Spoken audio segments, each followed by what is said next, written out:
स्नातकोत्तर तहका सबै विद्यार्थीहरूलाई म आजको यस कक्षामा हार्दिक स्वागत गर्दछु। र अस्ति हामीले हाम्रो पहिलो कक्षामा यस भिडियो लेक्चरको पहिलो कक्षामा पहिलो लेक्चरमा हामीले दोस्रो सत्रबाट 203 पाठ्याचार्य 203 मा पढ्नुपर्ने काव्य सिद्धान्त तथा पूर्वीय काव्य सिद्धान्त बारे मैले एउटा पाठ तयार पारेको थिएँ र मैले विशेष गरी पूर्वीय साहित्य सिद्धान्तको विकासक्रम बारे मैले चर्चा गरेको थिएँ।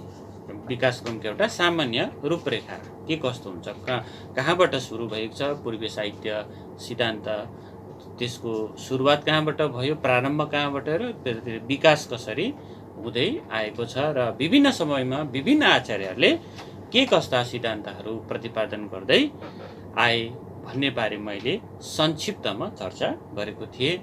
र आज चाहिँ म पूर्वीय साहित्य सिद्धान्त भित्रबाट पूर्वीय साहित्य सिद्धान्तकै एउटा जेठो सम्प्रदायको रूपमा हामीले पढ्दै आइरहेका रस सम्प्रदाय बारेमा आज चर्चा गर्नेछौँ।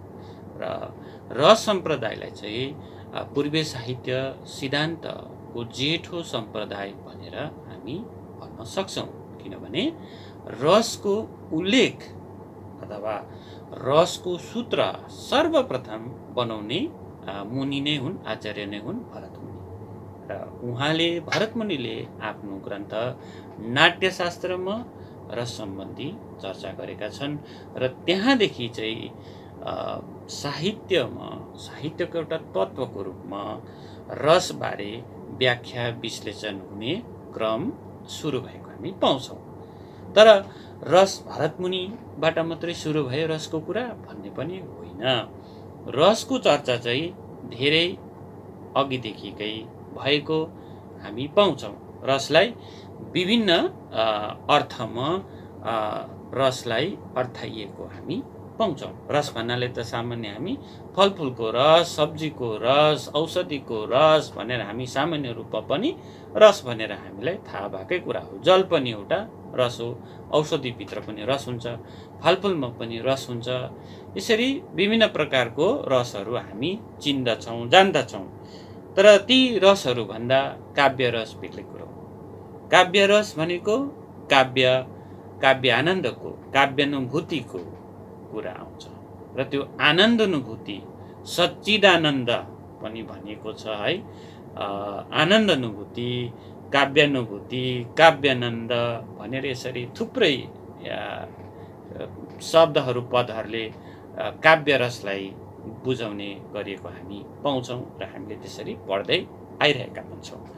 र यसरी हेर्दा रसका विभिन्न अर्थहरू लाग्छन्, तर काव्य रस अथवा हामीले पढ्ने साहित्यको रस भने ती अन्य रसहरूभन्दा, औषधिको रसभन्दा, फलफुलको रसहरूभन्दा, होइन, सागसब्जीको रसभन्दा बेग्लै रस हो र यो चाहिँ काव्य रस हो, काव्यानन्द हो, काव्यानुभूति हो भनेर हामीले पढ्नुपर्ने हुन्छ। र ऋग्वेदमा पनि रसको चर्चा हामी पाउँछौँ। ऋग्वेदमा पनि सोमरस भन्ने शब्द त ऋग्वेदमा पनि छ भनेर हामीले यो सिद्धान्तको पुस्तकहरू पढ्दाखेरि हामी थाहा पाउँछौँ। त्यहाँनिर सोमरस भनेर रसको उल्लेख गरेको छ। अब सोमरस भन्ने साथ त्यसको बेग्लै अर्थ जान्छ। अनि फेरि पछिबाट ब्राह्मण ग्रन्थहरूमा, संहिता ग्रन्थहरूमा पनि रसको उल्लेख गरेको पाइन्छ। त्यहाँनिर कहिले जललाई रस भनेर भनिएको छ, कहिले ब्रह्मानन्दलाई, होइन, ब्रह्मानन्द सच्चिदानन्द आत्मज्ञान जुन प्राप्त गर्छ एउटा योगीले, त्यसलाई पनि रसको उपाधि दिएर यसरी ब्रह्मानन्द सच्चिदानन्दलाई पनि रस भनेको पाउँछौँ। यसरी ब्राह्मण ग्रन्थहरूमा, संहिता आदिमा पनि रसको चर्चा पाउँछौँ। अझै ऋग्वेदसम्म पनि हामी पुग्न सक्छौँ। त्यहाँ पनि हामीले सोमरस भनेर सोमरसको चर्चा त्यहाँ पनि हामी पाउँछौँ। र यसरी हेर्दाखेरि रसलाई मैले भनिहालेँ, औषधिको रस हुन्छ, फलफुलको रस हुन्छ, सागसब्जीको रस हुन्छ, नाना रसहरू संसारमा यस जगतमा उपलब्ध छन्। तर काव्य रस भनेको ती सबै रसहरूभन्दा बेग्लै कुरा हुन्छ। अब काव्यको रस भनेको कविता पढ्दाखेरि रस चुने पानी जस्तो तप रस आउने भन्ने हुँदैन। यो चाहिँ हो एउटा भावकले, पाठकले वा दर्शकले काव्य पढेर वा नाट्यादि हेरेर उसको मनमा जुन एउटा आनन्दानुभूति हुन्छ, त्यो आनन्दानुभूति, त्यो आनन्द नै रस हो। रस नै आनन्द हो। काव्यानन्द नै रस हो, काव्यानुभूति नै रस हो, आनन्द नै रस हो, रस नै आनन्द हो भनेर यसरी हाम्रा आचार्यहरूले रसलाई एउटा मानसिक प्रक्रियाको रूपमा, एउटा अभिव्यञ्जनाको रूपमा यसरी ग्रहण गरेका छन् र यो चाहिँ हो काव्य रस। र यसरी हामीले अन्य रसहरूको तुलनामा यसरी काव्य रसलाई हामीले छुट्याउन सक्छौँ। र यसरी ऋग्वेददेखिकै ऋग्वेदमा भयो, अनि त्यहाँबाट संहिता ग्रन्थहरूमा, ब्राह्मण ग्रन्थहरूमा यसरी रसको चर्चा परिचर्चा भए तापनि काव्य रसबारे काव्यको एउटा तत्त्वको रूपमा रसलाई ग्रहण गरेर त्यसको निष्पत्ति कसरी हुन्छ, त्यो रसको उत्पत्ति कसरी हुन्छ, रस कसरी हुन्छ, त्यसको प्रक्रिया के हो भनेर त्यसलाई विस्तृत रूपमा छानबिन गरी त्यसबारे सूत्र बनाउने काम चाहिँ सर्वप्रथम भरत मुनिले गरेका हुन् साहित्यको सन्दर्भमा। अन्य विभिन्न सन्दर्भमा रसको उल्लेख हामीले गरेका पाएका छौँ। ऋग्वेदमा भए, संहिताहरूमा, ब्राह्मण ग्रन्थहरूमा यसरी चर्चा गरेको पाइन्छ। तर साहित्यको रसको बारे, काव्य रसबारे चाहिँ काव्य रस कसरी, काव्य रस भनेको के हो, काव्य रस कसरी उत्पत्ति हुन्छ वा निष्पत्ति हुन्छ र यसको प्रक्रिया के हो, यो कहाँनिर के कुरो जोडिँदाखेरि, के कुरो हुँदाखेरि यो रस निष्पत्ति हुन्छ या उत्पत्ति हुन्छ भन्ने बारे विस्तृत विवेचना अथवा विस्तृत अध्ययन गरिकन यसबारे एउटा सूत्र बनाउने काम चाहिँ भरत मुनिले गरेका छन्। र भरत मुनिले एक ठाउँ आफ्ना नाट्यशास्त्रमा के पनि भनेका छन् भन्दाखेरि रस बिना कुनै पनि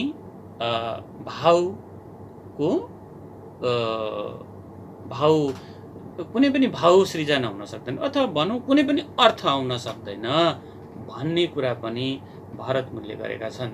र उनले विशेष गरिकन रसको कुरा गर्दाखेरि एउटा सूत्र बनाएका छन्, हामीले पढ्दै आइरहेका छौँ। त्यो सूत्र विभाव अनुभाव संयोगात रस निष्पत्ति भन्नुको मतलब विभाव अनुभव र व्यभिचारी भाव, यो तीनटा है हामीले विशेष ध्यान दिनुपर्छ।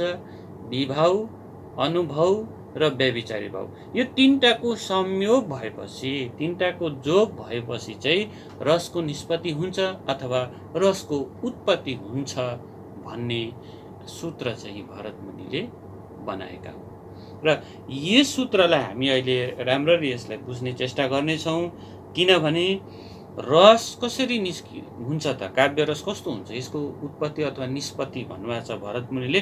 पछिका कतिपय आचार्यहरूले यसलाई उत्पत्ति पनि भनेका छन्। हामीले हेर्छौँ रस सम्प्रदायमा पछिबाट आएका भट्टलल्लट, भट्टनायक है, उनीहरूले श्रीशङ्कु, उनीहरूले आफ्नो हिसाबले रसको व्याख्या विश्लेषण गर्ने काम गरेका छन्। तर यसका प्रमुख व्यक्ति भनौँ ती चाहिँ को हुन्, भरत मुनि हुन्। उनले नै विभाव अनुभाव व्यभिचारी संयोगात रस निष्पत्ति भन्ने उनले सूत्र बनाएपछि त्यही सूत्रको आधारमा पछिका आचार्यहरूले श्रीशङ्कु भए, भट्टलल्लट भए, भट्टनायक भए, यिनीहरूले त्यही सूत्रको आधारमा भरत मुनिका त्यही सूत्रलाई यिनीहरूले टिपेर आफ्नो ढङ्गले रस सम्बन्धी चर्चा गरेका छन्, आफ्नो सिद्धान्तहरू अघि ल्याएका छन्। र हामीले बुझ्यौँ अब काव्य रस भनेको के हो, अरू रसहरू औषधिको रस, वनस्पतिको रस, फलफुलको रस होइन। हाम्रो पाकशालामा, हाम्रो किचनमा हामीले कति प्रकारको रसहरू हामीले त्यहाँनिर भेट्छौँ होइन। सागसब्जीको रस हुन्छ, फलफुलको रस हुन्छ, भेजिटेबलको रस हुन्छ, नाना थरीको रसको कुरा गऱ्यौँ हामीले। तर काव्य रस भनेको यसरी एउटा भावकले होइन, एउटा पाठकले अथवा एउटा दर्शकले नाट्य आदि हेरेर वा काव्य आदि पढेर त्यसबाट उनलाई हुने त्यो आनन्द नै रस हो भनेर यसरी हामीले रसलाई चाहिँ बुझ्नुपर्छ, काव्य रसलाई चाहिँ। यसरी अब यसको रस त यति भन्यौँ हामीले, यो सूत्र अब पहिला सुरु यो सूत्रमै जाउँ, यो सूत्रलाई अलिकति बुझ्ने चेष्टा गरौँ, किन यो सूत्रबाट हामीले बुझ्न सक्छौँ कि रसको प्रक्रिया के हो। त्यसपछिबाट हामीले रसको स्वरूप बुझ्नेछौँ। पहिला प्रक्रियालाई बुझौँ। अब भरतमुनि भन्नुहुन्छ विभाव अनुभाव व्यभिचारी संयोगाद रस निष्पत्ति, अथवा विभाव अनुभव र व्यभिचारी भाव, यो तीनटा मिलेर चाहिँ रसको निष्पत्ति हुन्छ भन्नुहुन्छ है। अब सर्वप्रथम हामी बुझौँ यो विभाव भनेको चाहिँ के हो है। अब विभावलाई बुझेपछि हामी त्यहाँदेखि फेरि अनुभवलाई बुझ्नुपर्छ, अनुभवलाई बुझेपछि व्यभिचारी भावलाई बुझ्नुपर्छ। यो तीनटालाई नै बुझेपछि हामीलाई थाहा हुन्छ कि रस चाहिँ कसरी रसको उत्पत्ति हुँदो रहेछ, रसको निष्पत्ति कसरी हुँदो रहेछ हामीले बुझ्नेछौँ। र अब विभाव चाहिँ के हो? विभाव भनेको चाहिँ हाम्रो मानिसहरूमा, मानिसको हृदयभित्र नाना थरी प्रेम, घृणा, क्रोध, के कुराहरू हुन्छ मनभित्र है। जस्तै प्रेम हुन्छ, क्रोध हुन्छ, घृणा हुन्छ हैन, ती सबै कुराहरू भित्र नै हुन्छ, बसिरहेकै हुन्छ। त्यस्तालाई चित्तवृत्ति भनेर भनेको पाउँछौँ हामी पूर्वीय काव्य सिद्धान्तमा। त्यस्तो चित्तवृत्तिहरू, यस्तो काम, क्रोध हैन, यस्तो घृणा, यो चित्तवृत्तिहरूलाई जगाउने काम, त्यो चित्तवृत्तिहरूलाई जगाइदिने हैन। भन्नुको मतलब यस्तो केही होस् जसबाट मलाई घृणा उत्पन्न होस्, यस्तो केही होस् जसबाट मलाई प्रेम उत्पन्न होस्, यस्तो केही होस् जसमा त मलाई स्नेहको हैन, मेरो मनबाट स्नेह निस्कियोस्। यस्तो यो जुन चाहिँ चित्तवृत्तिहरू छ, यी चित्तवृत्तिहरूलाई, नाना प्रकारका चित्तवृत्तिहरूलाई बाहिर निकाल्ने जुन कुरा छ त्यो चाहिँ भयो बाहिर निकाल्ने जुन कारण छ, जुन कारण बन्छ त्यो नै विभाव हो। के कारणले चाहिँ बाहिर निस्किन्छ त ती चित्तवृत्तिहरू, ती घृणाहरू, प्रेमहरू, स्नेहहरू, त्यो नै हो विभाव है। विभावको कारणले त्यो चित्तवृत्ति चाहिँ बाहिर निस्किन्छ। र अब के कारण निस्किन्छ? अब विभाव पनि कस्तो छ, दुई प्रकारको विभाव हामीले देख्छौँ। अब हेरौँ है, एउटा छ आलम्बन र अर्को छ उद्दीपन। अब आलम्बन भनेको चाहिँ पात्र आफै नै आलम्बन विभावको रूपमा हामी पाउँछौँ। यसलाई म राम्ररी बुझाउँछु, विस्तारपूर्वक यसलाई बुझाउँछु। जस्तै कुनै काव्य आदिमा कुनै पात्रहरू छन्, ती नै आलम्बनको रूपमा हुन्छन्। अब हेरौँ है, विभाव भनेको त्यो भित्रको चित्तवृत्तिहरूलाई निकालिदिने कारण बन्ने चाहिँ विभाव हो। अब कारणमा चाहिँ एउटा फेरि आलम्बन विभाव भनेको छ। भन्नुमा त पात्र आफै पनि कारण हुँदो रहेछ। र अर्को चाहिँ छ उद्दीपन।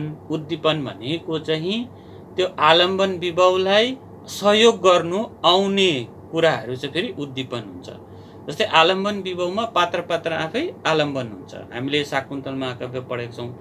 शाकुन्तल महाकाव्यमा शाकुन्तल, दुष्यन्त उनीहरू नै आलम्बन को रूपमा अघि आउँछ।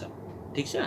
र अब उद्दीपन चाहिँ के हो त भन्दाखेरि, अब शाकुन्तल र दुष्यन्त एउटा रमणीय ठाउँमा भेट भएको छ, ऋषिकन्वाको आश्रममा, जहाँनिर फुलहरू फुलिरहेको छ, लता वृक्षहरू हैन, नाना भमराहरू कुदिरहेका, उडिरहेका पुतलीहरू उडिरहेका हैन, सुन्दर एउटा स्वच्छ हावा चलिरहेको, यस्तो सुन्दर एउटा परिवेशमा हैन, रुख पात फल वृक्ष हैन, लता चरा चुरुङ्गी, नाना यस्ता राम्रा चिजहरू हैन, कुराहरू भएको ठाउँमा चाहिँ दुईजना माझमा के हुन्छ? प्रेम उत्पन्न हुन्छ। अनि अब त्यो प्रेम उत्पन्न हुनुको लागि यहाँ आलम्बन छ। अब आलम्बन पनि फेरि अझै गएर हामीले हेऱ्यौँ भने विषय र आश्रय भनेर भनेको हामी पाउँछौँ। विषय र आश्रय भनेको अब एउटा विषय हुन्छ, एउटा आश्रय हुन्छ। जस्तै दुष्यन्त एउटा विषय भयो भने शाकुन्तल आश्रय, वा शाकुन्तल आश्रय भयो भने दुष्यन्त विषय, एउटाले अर्कोलाई उयो गर्छ। त्यसरी चाहिँ यो आलम्बन विभाव हुन्छ। पात्र आफै शाकुन्तल र दुष्यन्त आफै मैले इक्जाम्पल दिएँ हैन। र अब उनीहरू आलम्बन भएर उद्दीपन चाहिँ के भयो? उनीहरूको परिवेश जुन चाहिँ लता फुल वृक्ष भमरा इत्यादि सुन्दर परिवेश छ, त्यो कारणले गर्दा उनीहरूको माझमा प्रेम उत्पन्न भयो नि त हैन। अन्त अब त्यो भावना उत्पन्न भयो उनीहरूकोमा, रस उत्पन्न भइहालेको छैन। अब त्यो एक खालके प्रेमको भावना उत्पन्न हुँदैछ। अब यो विभाव भएपछि त्यहाँबाट चाहिँ के आउँछ? यसरी विभाव भएपछि अब हुन्छ अनुभव। अनुभव चाहिँ कारणको कुरा हो। फेरि अब यो यसरी अब यो आलम्बन र उद्दीपन विभावको कारणले अब त्यो पात्रभित्र चाहिँ के हुन्छ, एउटा अनुभव हुन्छ, अनुभवको सृजना हुन्छ। र अनुभव चाहिँ के हो, अब यो चाहिँ यसले चाहिँ कारणको काम गर्छ हैन, यो चाहिँ कार्यको काम गर्छ यसले। जस्तै अब अनुभव चाहिँ कस्तो हुन्छ, यसले भित्र रोमाञ्च, कम्पन हैन, या कस्तो कस्तो अब कटाक्ष, कस्तो कस्तो खालको अनुभव चाहिँ यसले भित्र उत्पन्न गर्ने काम गर्छ। र यस सन्दर्भमा हामीले लिएको उदाहरणमा चाहिँ यहाँनिर अब प्रेमको, रोमाञ्चको अनुभव चाहिँ अब भित्र हुन थाल्छ, यसले चाहिँ अब काम गर्नु थाल्छ, यो कार्यको रूपमा अनुभव आउँछ।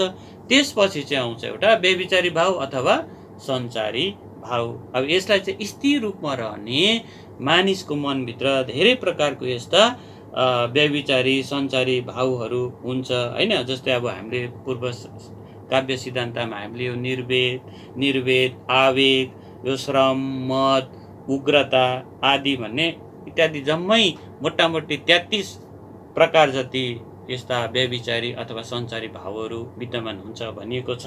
अब त्यो अनुभव भए पछाडि त्यो एकैछिनमा घरि आउने घरि फेरि हराइ जाने त्यस्तो खालके स्थिर रूपले रहने रति आदि स्थायी भावमा कहिले अनुभूत हुने र कहिले दबिने हैन। त्यो रति भाव त स्थायी रूपमा त छँदैछ नि मान्छेकोमा त, त्यही कारणले त नौरस भनेर हामीले ठक्क भन्न सकेको कारण त्यही हो। कतिवटा भावहरू स्थायी रूपमा बसेको छ, तर त्यसभित्रबाट कतिवटा यस्तो भावहरू निकालिदिन्छ जो झट्टै निस्किने, फेरि दबिने, फेरि निस्किने, दबिने हुन्छ। अब यहाँनिर प्रेम पनि सायद त्यसरी नै प्रकट भयो हैन। यसरी अब विभाव जुन चाहिँ छ, विभाव उसको रूपमा आयो। विभावले के गर्दैछ भने त्यो पात्र आफै पनि आउँछ र त्यो परिवेश पनि आउँछ, र त्यसको कारणले गर्दाखेरि अब विभाव भयो। अनि त्यो पछाडि अनुभव हुन्छ, त्यसले कारणको काम गर्छ। अनुभव भए पछाडि त्यस पछाडि त्यो व्यभिचारी भावहरूको सृजना हुन्छ। अब चाहिँ त्यहाँबाट के हुन्छ, यो तीनटा मिलेपछि चाहिँ रसको उत्पत्ति हुन्छ भनेर चाहिँ भरत मुनिले यसरी विभाव, अनुभव, व्यभिचारी, संयोगात रस निष्पत्ति भनेर सूत्र बनाएका छन्। र यही सूत्रलाई लिएर नै पछिका आचार्यहरूले रस सम्बन्धी आफ्नो मान्यताहरू अघि ल्याएका छन्, जसमा श्री शङ्कुको मान्यता, भट्टलोलटको मान्यता, भट्टनायकको मान्यता हामी पछिबाट गएर हामी यसबारे पनि एउटा क्लास गर्ने नै छौँ। र रस यस्तो हुन्छ, र रसको स्वरूप चाहिँ कस्तो हुन्छ भनेर भन्दाखेरि विश्वनाथले खुबै राम्रोसँग भन्नुभएको छ।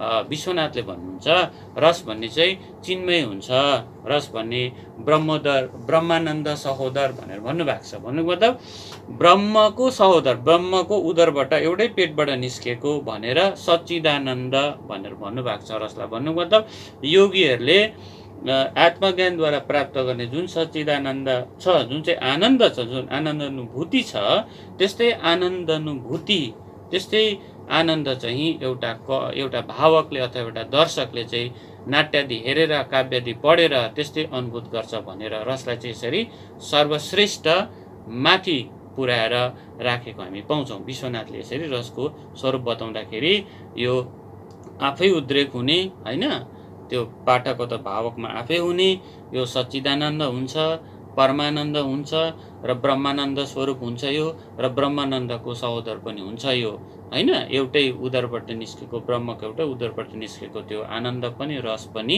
एउटै हो भनेर यसरी रसलाई चाहिँ सर्वश्रेष्ठ मानिएको हामी पाउँछौँ। र यसरी चाहिँ काव्यमा रस बिना काव्य हुन सक्दैन। र विश्वनाथले वाक्यम रसात्मकम काव्यम भनेर भनेको त हामीलाई थाहै छ हैन। रसपूर्ण वाक्य नै काव्य हो भनेर विश्वनाथले यसरी व्याख्या पनि गरिदिएका छन्। र रसबारे यति सामान्य कुराहरू हामीले बुझ्यौँ। र हाम्रो अब अर्को क्लासमा चाहिँ म रसबारे यसका विस्तृत चर्चा परिचर्चा गर्नेछु। श्री शङ्कु, भट्टनायक, भट्टलोलटका मान्यताहरू के कस्ता छन् त्यसबारे हामी अर्को कक्षामा चर्चा गर्नेछौँ। धन्यवाद।